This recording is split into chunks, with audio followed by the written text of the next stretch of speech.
Hi, my name is Greg Madison, and this is the third episode of The Living Process. This time, it's my pleasure to be talking with Lynn Preston.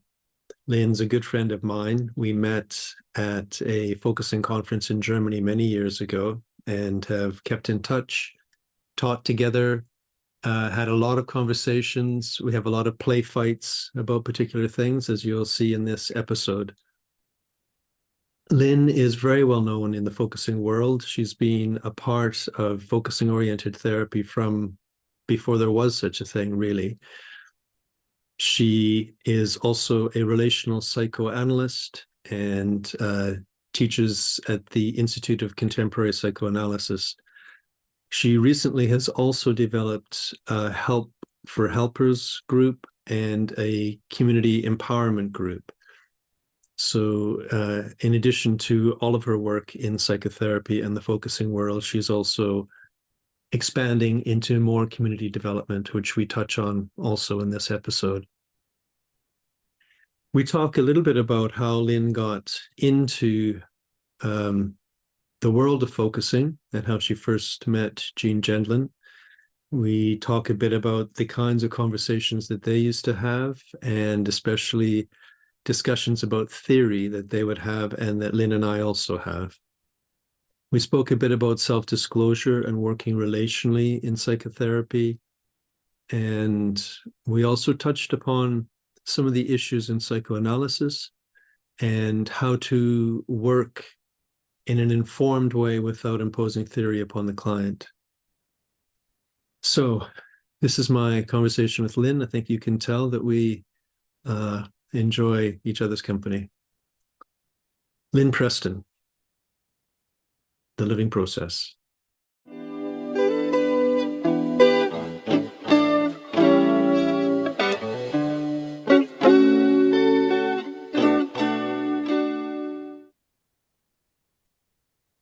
Hello, welcome back, and I am very happy to say that I'm with my friend Lynn Preston. Hello, Lynn. Hi, I'm so excited about you doing the first blog, I think, of having to do with focusing. I think that's just incredible. Great, thank you. So we don't have that much time, and I say that only because I know when we start talking, the time goes quite quickly. Oh, yes. And that maybe this isn't going to be the only time we talk. Hopefully there'll be other conversations. But maybe before we get into anything too meaty, would you say just a bit about your history of focusing and how you met Gene, maybe, and kind of where it took you professionally in terms of therapy? Yeah, I'll try to say that all very briefly because people can find it in our other dialogues. Okay.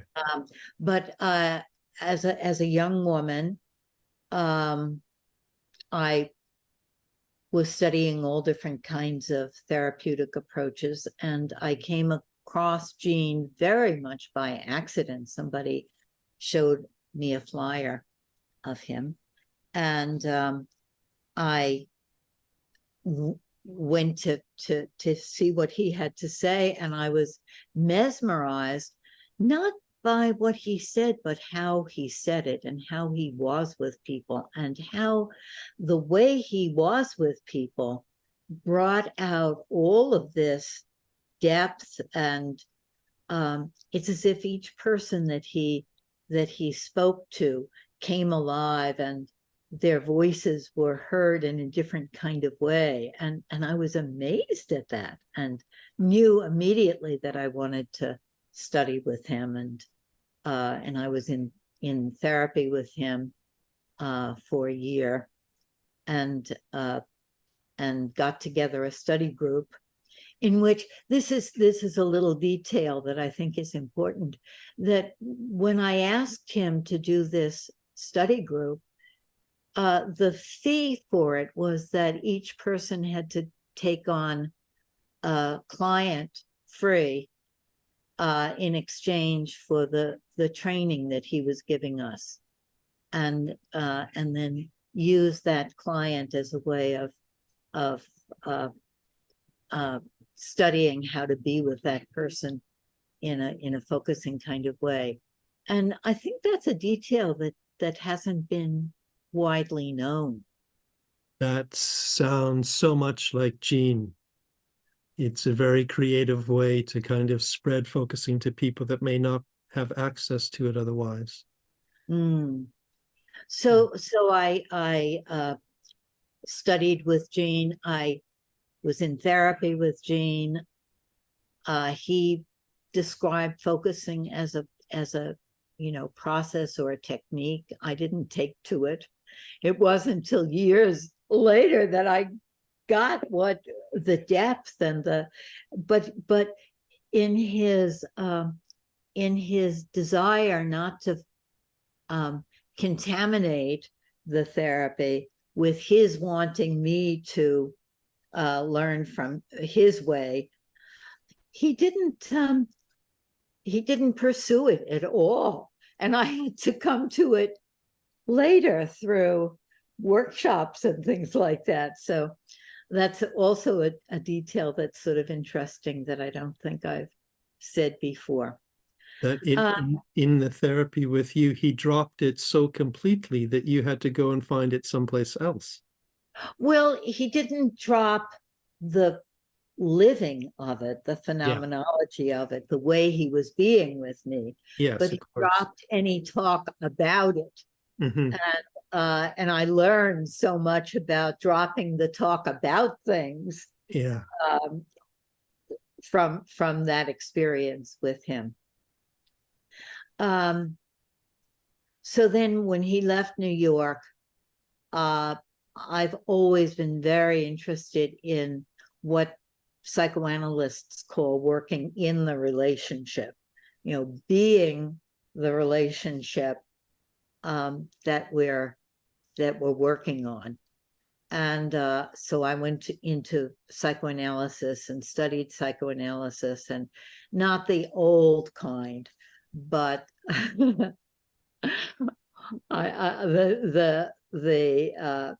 relational intersubjective psychoanalysis. We still have the old kind here in Britain. Oh, really? Yes. Not just that, but we do still have that. Yes, we probably do in New York. I'm not so in touch with it, but I could say a little story that might bring out the essence of it for me. When I met my psychoanalyst, I said that I was worried about all of the things that we're worried about with the old psychoanalysis, about her hiding behind her role, not having a real dialogue, not being able to talk about what was going on between us, things like that. And I was telling her about a client that I had that I was having trouble making connection with, and saying, I want us to be able to really wrestle together, and saying that about the therapy. And she said, well, let's do it. I was so amazed. She got down on the floor with me, and we were wrestling. And that, of course, I was a lot younger, and she was a lot younger. But I was so taken with her willingness to do that, and to mold the relational dance around what I was needing. And it was interesting what I took away from it that I couldn't say to her. And I'm always very interested in what we can't say in a relationship, was that I was stronger than she. And I felt her fragility in a certain kind of way. And how we were negotiating that. I mean, maybe it wasn't even true, but that was that was my feeling. and you were interacting with her in a way that protected that in her.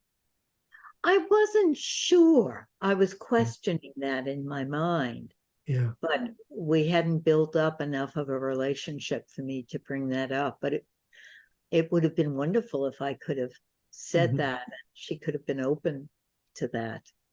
I love the image of the two of you wrestling. I think that is very liberating to imagine that. So I got back with in touch with Gene after that, and we were, he came back to New York eventually. We were dialoguing, and I was a mentee and a colleague, and I had wonderful experiences of hashing things out with him and developing things with him. And yeah. Before we, I mean, I think that gives a good indication of the depth of your history in all of this and with Gene. Before we get into maybe some of the things that you used to hash out, which I think would be interesting, I'm just curious, when I hear that history, I think, why psychoanalysis rather than sort of humanistic or person-centered? I would have thought with the acquaintance with Gene that might have been a more obvious next step. Oh, that's such a good question.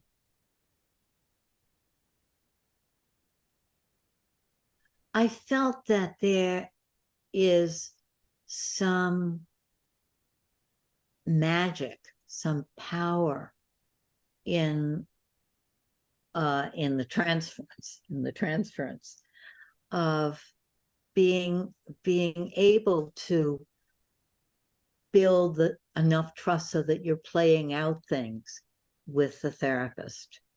And Carl Rogers and the humanistic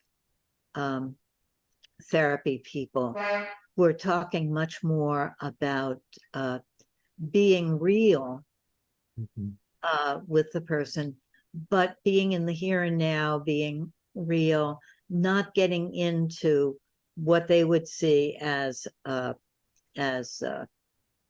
projection. And I was interested in being with someone.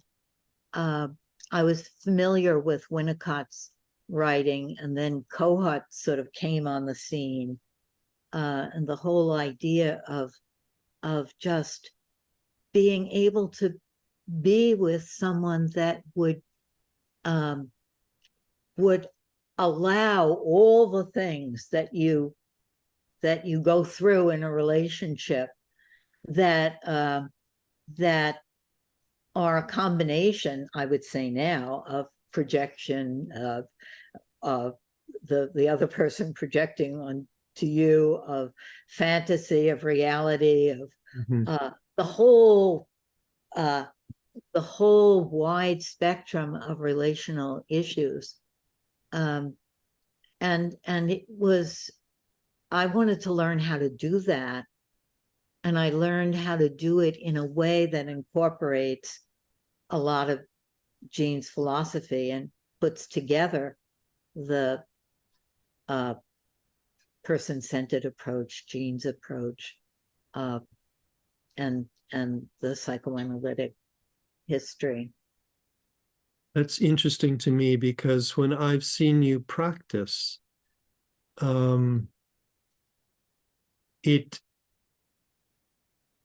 it's an interesting, I mean, in terms of practice, it is something that I would be familiar with, but where it's coming from is slightly different. And the thing that I notice is that you're very, very present to the real relationship that's happening between you and the other person. You're not interpreting something that seems like it's coming out of the blue. And yet somehow you're being present. It feels like you're being present to something that's more than just an alliance. There's also something else. Is that right? Yes. And this being present to the something else is very much in Gendlin's work and in Gendlin's philosophy, this idea that that we welcome everything and that we give a voice to everything, and that as the therapist, we're on its side and we're going to this it on the implicit level and not on the factual level, you know, so that Gene and I would be working very similarly in many situations. The thing that's different is that Gene, and I just came across where he says this, his feeling of the relationship only needing attention when there's trouble. Yeah. And my feeling that the relationship is a vehicle. He says this also, that the relationship is a vehicle for the experiencing of the client. But he's happy when the relationship is smooth. And there was another word he used, smooth and soft, I think he said. I have to look it up. I am not suspicious. I think I'm happy when the relationship is smooth and soft, but I'm aware that there's a lot more, and I'm very aware that it's what can be said, giving different experiences a voice and feeling safe to say them with the other person and learning how to say them. So for me, what I call talking about you and me is a very big part of the process, not only when it's in trouble, but just as a part of intimacy, of being able to live the relationship, to be the interaction that's going to make something new happen, to be willing. And the way that I say the transference thing is to be willing to be a representative of life, of the parent, of whatever, and not to deny it and say, oh no, I didn't, I don't think that. I remember when one of my clients was very upset with me and said, you said that I was a borderline. And I was horrified because relational psychoanalysts and focusing people don't like that at all. It's like calling somebody a name, right? Yeah. I said, why, I said that? But I wasn't going to say I never said that. I said, what did I say? That isn't a part of me that I want to identify with. What did Lynn say to you? And acknowledging, as one client of mine put it, that she has a Lynn within, and not denying that I'm not responsible for the Lynn within. At the same time, if she said, well, do you think I'm a borderline, I would say, no, that isn't a way that I find helpful. I mean, I totally agree with you. When Gene says the relationship really only needs attention when there's some kind of a rupture or something's gone wrong, I think that's far too limiting. And I remember when I would challenge him on that, and I would say, it's like you fall back into this kind of person-centered sort of, I'm here, they're there, and I'm protecting their space. And I would say, your philosophy is all about the relational, the interaction, who do you become with this person? You're not some set identity. who you become is information about your way of being together, about the other person, about yourself. And he said, but all of that's there. He knows it's all there, and I suspect he's feeling it all in the interaction, but he's not verbalizing it. Right. I'm wondering if that's a big difference. Yes, yes. Well, I think that for me, there's a huge contradiction in his philosophy there, because one of the things that's so important about focusing is that when we make the implicit explicit, there's this release, Yeah. and there's this new energy, a new ability to conceptualize, to embrace something, to digest something. And this is the little steps that move forward. So why would you not make the implicit of the relationship explicit? Exactly. I mean, that doesn't make any sense to me. No, it's another kind of symbolizing. Yes, of course. And if you're symbolizing the relationship, then of course the client is also changing, just like if they were focusing only on something sort of in their own body. Yes. So what sort of, I get a sense maybe this was one of the things that would come up with you and Gene. What other kinds of things did you like to hash over with him?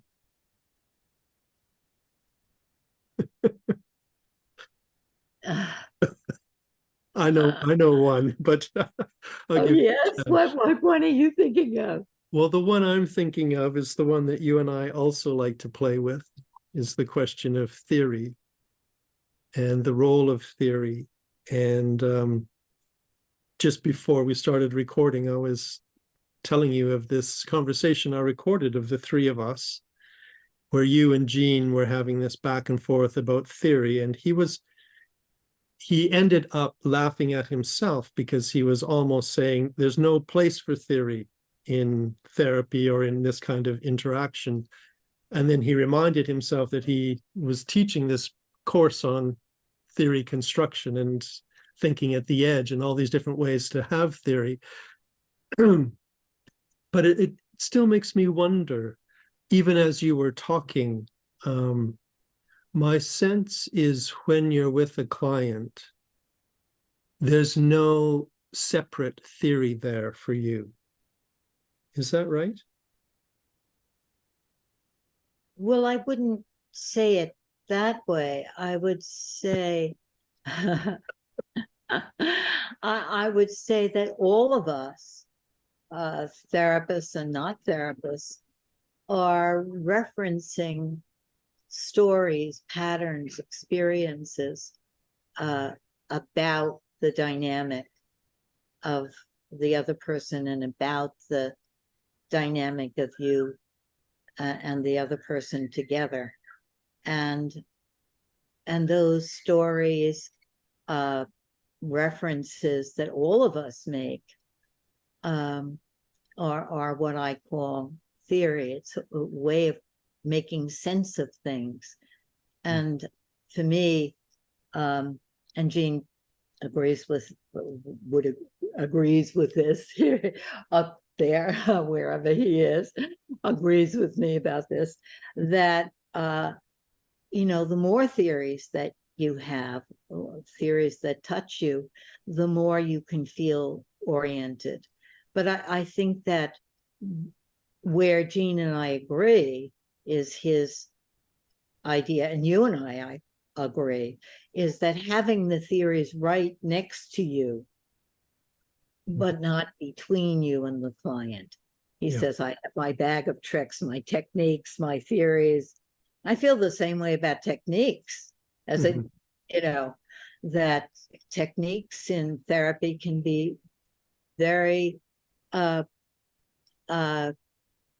limiting if they're between you and the client, and also theories. So what I learned from Gene's philosophy is that on the explicit level, you have something that's true, and then you could have something that's false.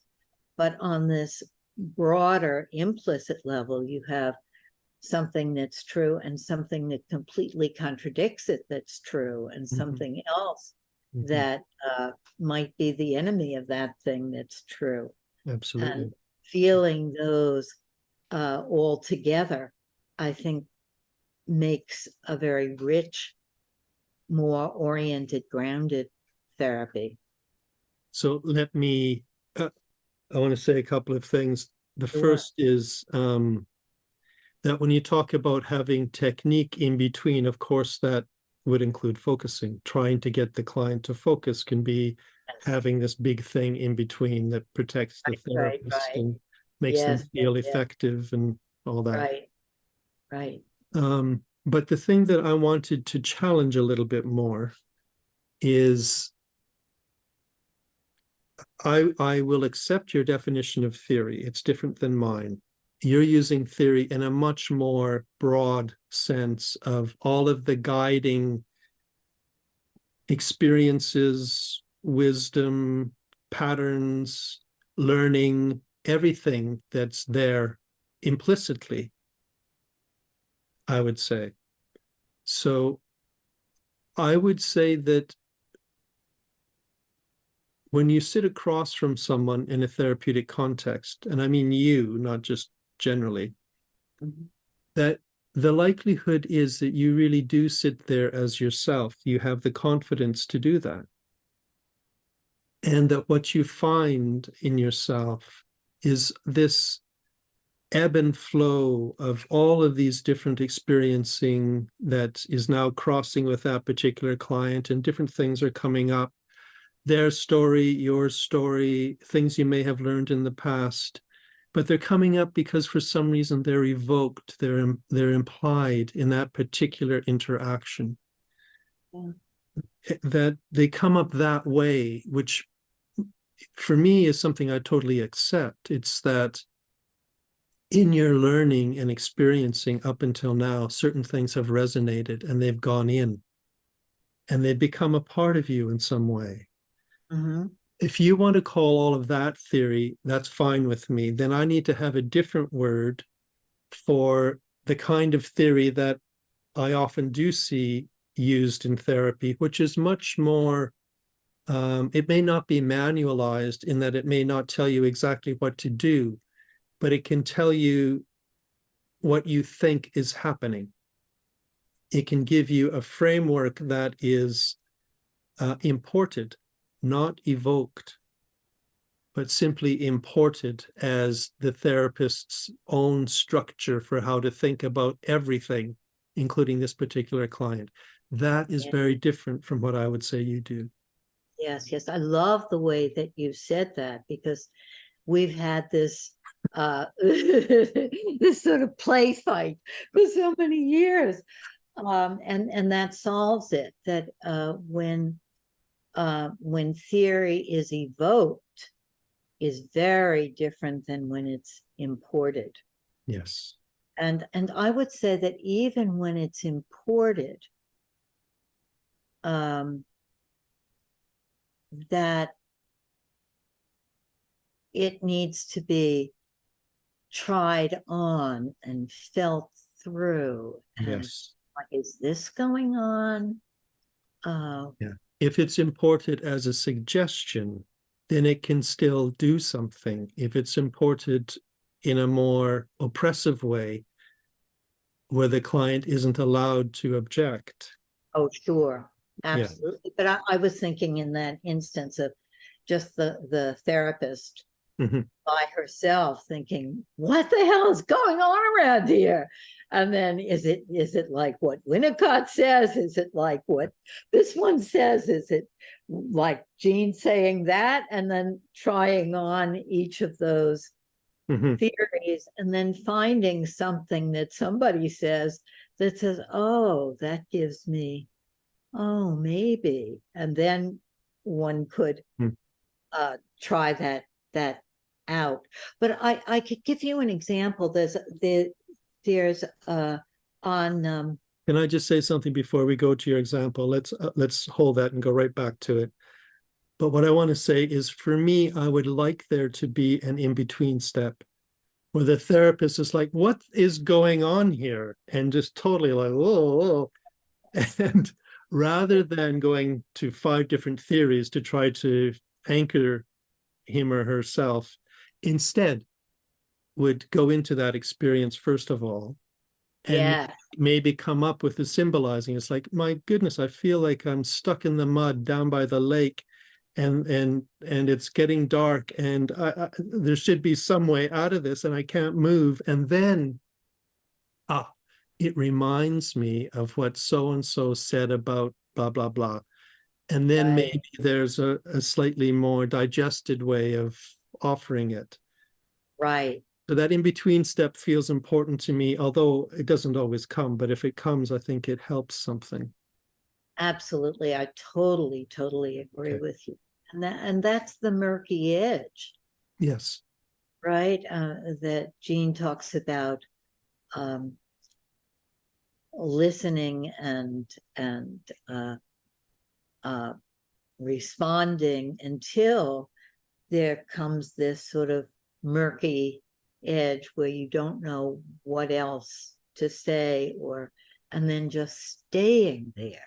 Mhm, So it's the staying there mhm, place, and maybe even saying it as you say, oh, I don't know what's there, let's stay and see what's happening mhm. here. um, So let's go to your example. You have a good example. well, I did this, I was a guest speaker, I think you might have even heard this story years ago, on a YouTube, uh, live YouTube channel, um, where guests um, were, I don't know if they were all therapists, or, but at any rate, I was a guest on this live YouTube show, and uh, a young woman uh, in Chicago was the client that I was supposed to demonstrate with. And very shortly into the conversation, um, she um, she said that she was actively suicidal, and here I am, miles away. Mhm, I've never met her before, and she doesn't have any support system. And I was asking her more about that, listening and reflecting, and making an what I call making an us. We're mhm, together, you know, seeing what this is, this what she called suicidal ideation. And she was sort of mystified about it herself, and said, I don't know why, you know, on those days, I don't want to do anything and I just want to be dead. I don't understand it. And so the theory that came to mind is the theory of dissociation, when the inner conflict is too great, or feelings are overwhelming, that one has to cut off from another part, and that the most important thing is to be able to hear from, you know from both of them, many of them. And so I had said, maybe you and I could sit back together and sort of ask her, what is this, right? uh, and we were able to use focusing. I mean, it's mostly a focusing, um, but that theory really helped me, mhm. gave me support Yeah. to say, oh, I don't have to solve the problem, I just have to um, get this voice that's silenced. And if anybody wants to see that, it's called, what is it called? something about the unknown self. I was saying, oh, we don't know her. So you could find that on YouTube? Yeah. Okay. Yeah. On my channel. Okay, that's good to know. It's a really good example because before you said what you did, I was following along and sort of thinking, oh my goodness, like what would I do? And I would have done something that sounds very similar. I would have said, like, can you and I just sort of see her on one of those days? See if we can get a sense of, what's really happening for her. And then I would go into my body and feel, can I sense a day like that, what it feels like, and given what she's said so far, what that would really be like. So then I'm thinking to myself, I'm not using theory, but I am using theory in your sense of the word. And I am even in the other sense, because what I'm doing is I am feeling inside of myself for what is, I'm assuming something's almost being defeated there on those days. And that's an assumption of mine that comes from not only years of focusing practice, but also listening to Gene and you and all sorts of other people talking about the power of carrying forward, and sort of when something is stuck, that it still is implying what it thinks can't happen but needs to happen. And so there is a very implicit sense of theory as well as just sensing in. Right. And even the idea of sitting with her and feeling about the other one, that idea of and I don't like the word parts at all. It's not parts, right? But we don't have good language for that. But the idea that the self isn't unitary is a theory, basically, that people didn't think about before. Well, is it a theory or is it a discovery that then requires theory? Well, I guess in my way of thinking of theory is always a discovery each time you use it. We haven't quite overcome.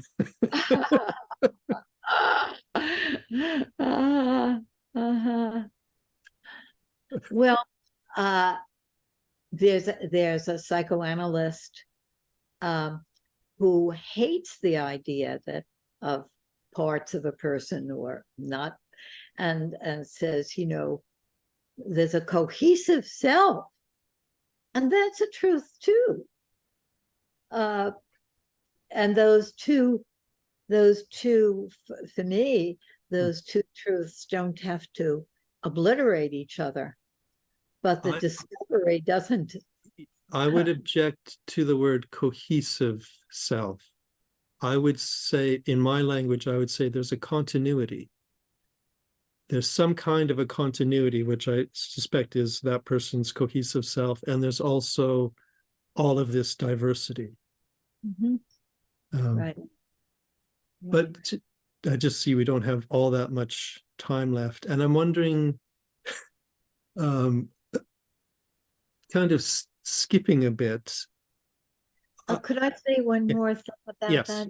Yeah.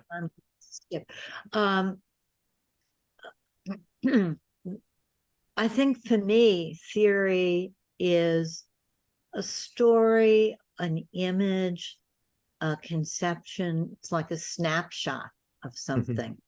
And the snapshot can really help me, but the person isn't the snapshot.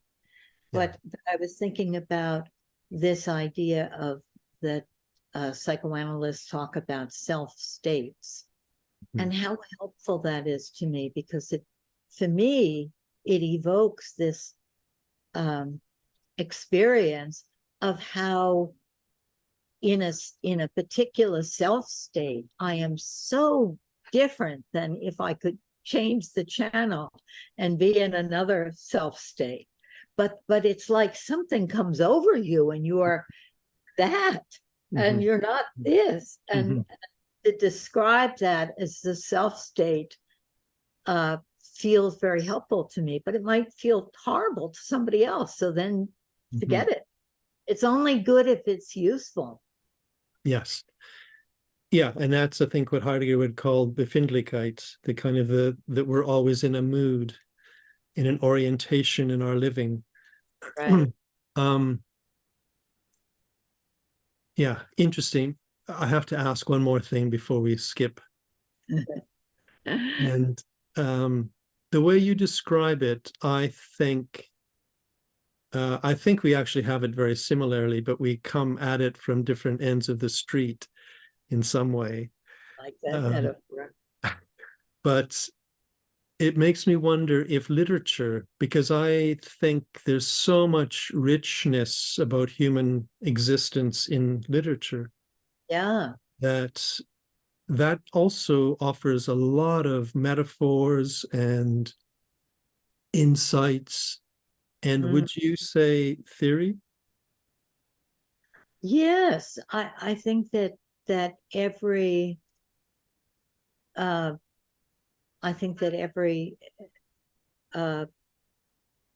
writing, or now people in therapy are talking more and more about videos and movies and films. Yeah. That they have the theory of the personal theory of the author, of the director. Yes, definitely. And it's very helpful because we have theoretical things in common then, if we're talking about the same film. Exactly. Yeah, that's a good point. Yeah. So the thing I wanted to skip to very quickly is just curiosity about where all of this has brought you to today and what your leading edge is, or your deepest passion or exciting new project.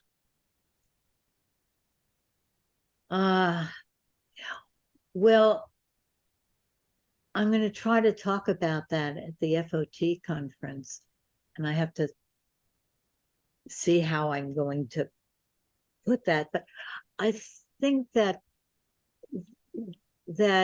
with Gene, I learned so much about the individual and about the making a place for myself and finding myself and what that self-finding is. And then in psychoanalysis, the dyad, the partnership, the other, intimacy, all of the issues of taking risks with someone and navigating all of that vulnerability.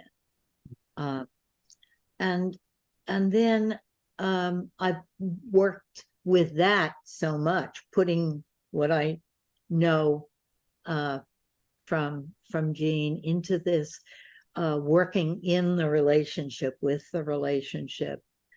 And then I think in the last number of years, I've gotten very involved with the more than the dyad, more than two people, the group, the society, the culture, the zeitgeist, and all of those same theories, principles, ideas. How do we use them in navigating our worlds? And after Trump got elected in the US, and I started this project of community empowerment using focusing for the community communication, talking across difference, because the polarization has gotten worse and worse and worse and worse. And this morning in the helpers group, I hosted a meeting about conflict and what know what can help us in times of the conflict inside, the conflict in our families, or small groups, the conflict in our world, and how can we stand there. But I was thinking recently that the zeitgeist, that I was really following the zeitgeist in a way, because the 60s and 70s were very much about finding the individual. And then it felt like the 70s and 80s, at least in our American culture, were about, the couple, the dyad, the partnership, the therapy relationship. And now it seems like more and more people are feeling that we can't just be in our dyads, or that we have to understand how the culture impacts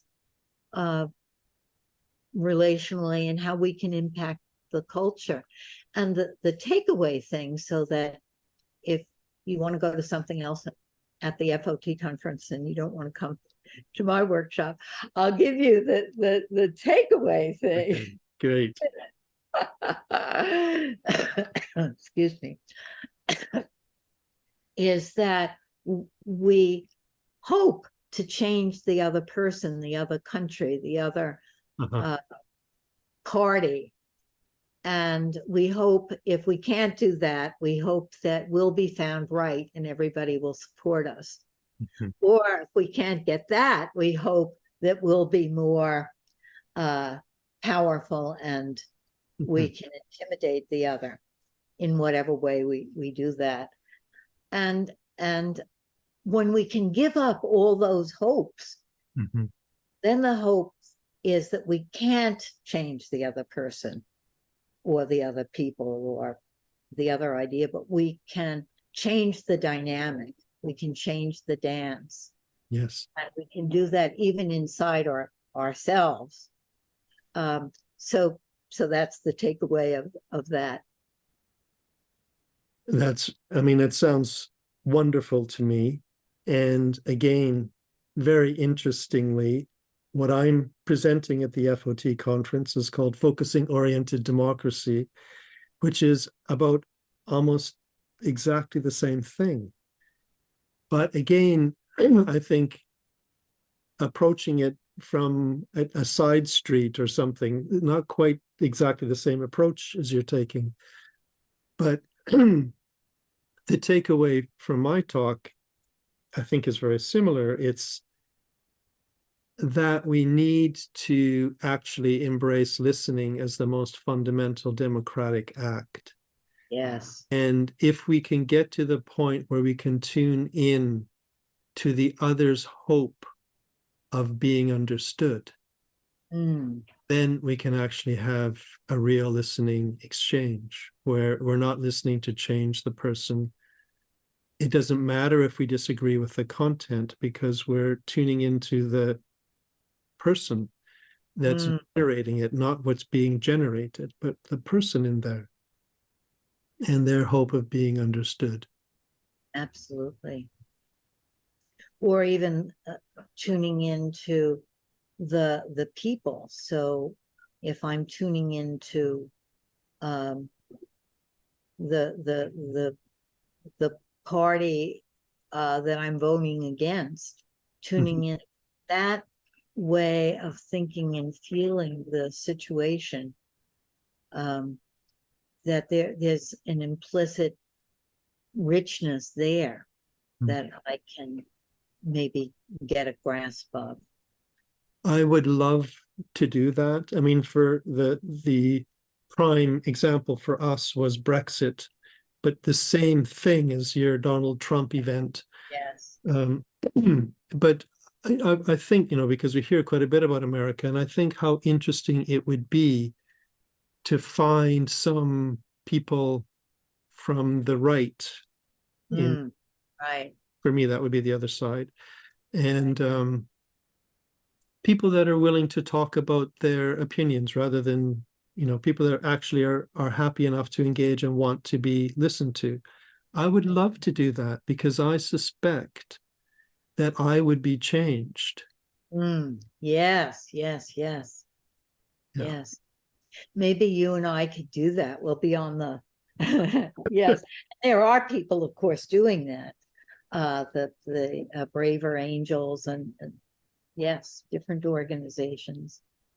But I would love to do a dialogue with you about the similarities of your social focusing and my focusing for focusing oriented relational community empowerment or whatever it is. But the concepts that you have there, your theory of the inner democracy and the outer democracy is very important in my work.